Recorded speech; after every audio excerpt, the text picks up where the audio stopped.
እሺ ሁለት ወይም ሶስት ሆነው በስሜ የሚሰበሰቡበት በመካከላቸው ሆናለሁ ብሏልና ጌታችን ኢየሱስ ክርስቶስ በብሉይ ኪዳን በሰከንድ ቴምፕል ጁዳይዝም ሁለት ወይም ሶስት በሆኑበት የሚገኘው ማን ነበር?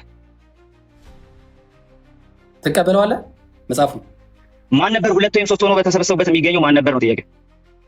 መልስ የለም። እናመሰግናለን። ቴንኪው። ስለዚህ ኢየሱስ ክርስቶስ ያህዌ ነው። ጥያቄ አይቀበለው። ከማይቀበለው መጽሐፍ ማስረጃ።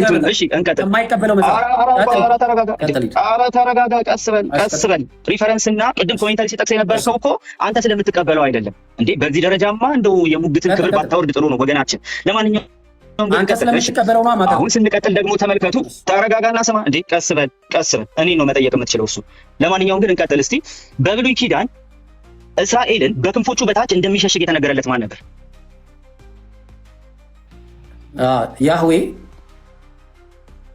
እሺ ስለዚህ ኢየሱስ ክርስቶስ በአዲስ ኪዳን በክንፎቹ በታች የሚሰበስበው እሱ ስለሆነ ያህዌ ነው። እናመሰግናለን። እሺ አሁን ደግሞ ቅድም እኔና በአንድ ነን የሚለውን ከኢንዶይሊንግ አንጻር አንስተሃል። ከዚህ በፊት መሳቅ መብትህ ነው፣ ምክንያቱም መልስ ስለሌለ መሳቅ ብቻ ነው።